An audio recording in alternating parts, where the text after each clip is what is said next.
monster cats, and welcome to another video. Today I'm letting two random wheels decide my fate. One picks the character, the other picks the art style, and if I get something cursed, I still have to draw it. Can I redraw any indie character in any art style and make it actually look good? We're about to find out. First, we have to pick our character. We have a lot of fan favorites, a few popular choices, and a few less popular choices. So let's spin the wheel, see who we get.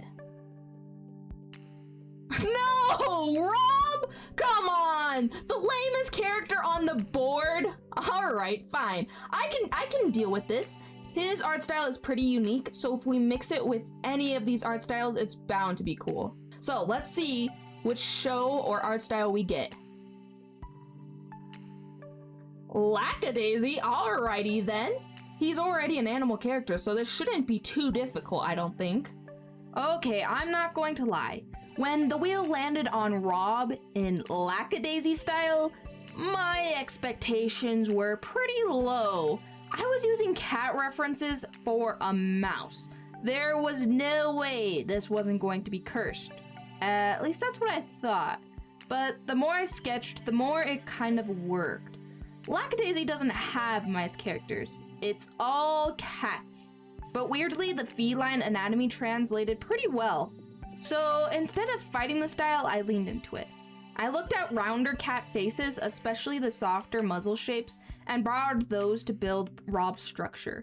I fluffed up his cheeks slightly outward to keep that mouse energy, and I kept his ears large and round, and gave him that subtle feline taper just so he didn't look like he escaped from a different cartoon entirely.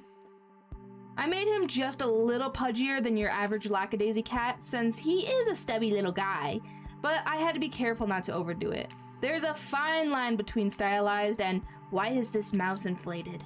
The clothes though, that's where the fun started. Lackadaisy's clothing is honestly half the art style. Everything feels layered and intentional.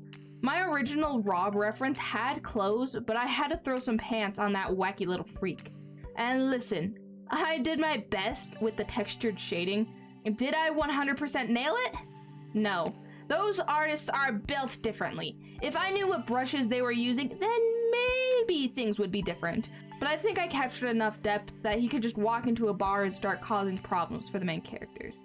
And when I stepped back and looked at him, I kind of loved him. Like, genuinely, this might be my favorite of the bunch. I went from expecting disappointment and came out emotionally attached to this little mouse-cat hybrid from 1920s. Hopefully the other two turn out just as good.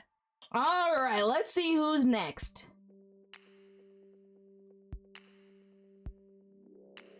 Okay, and I can do that. And what art style am I drawing N in today? No, I can't do Murder Drones. N's already from Murder Drones. No, goodbye. Catch up, all right. We started with a catch-up character, now we get to work with the catch-up art style. I'm actually a little excited. I think this art style is going to be adorable on N.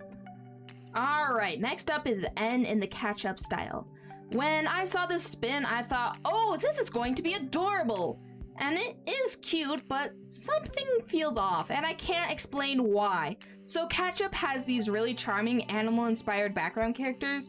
I found this raccoon design that I thought would translate perfectly for N's mask, but personality-wise, N gives me Pomeranian energy, like Golden Retriever software installed into a murder robot body. So I leaned slightly more fluffy, more round, more I just met you but I love you energy. Even after animalifying him though, he doesn't feel like he belongs in the show. At first I thought it was the proportions, so I resized his head to make it a bit larger to match the cute ratio proportions, and that helped. Then I removed the pants because catch-up characters are usually more simplified, and I didn't want him to look overdressed for a cartoon forest hangout. And even after all that, he feels like a guest star, like he wandered in from another dimension and is trying really hard to blend in. He's cute, I think he's very cute, but I can't imagine him frolicking with the others without slightly glitching the vibes. Maybe it's his eyes, or it's the mask, maybe it's just his personality. It's so specific that maybe it just resists being contained by softer universes. I need you guys to help me figure this out. What feels off? Is it the proportions or the energy, or am I just overthinking it? Because something is 1% uncanny and I need backup on this. Definitely not my favorite design of the bunch, but super cute nonetheless. And our third and final character for today will be... Ooh, Jax, okay. Please give me Hell of a Boss. I want to turn Jax into a demon so bad. Give me a cool art style, man.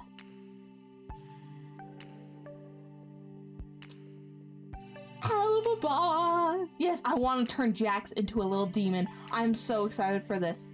He's gonna be a monster by the time I'm done with him. And then the luckiest spin of the day. Jax in the Has-Been Hotel style. I'm not even gonna pretend I wasn't excited for this. I have been waiting to demonify somebody. Jax is already chaotic. He just needs sharper edges. So, first thing, spikes.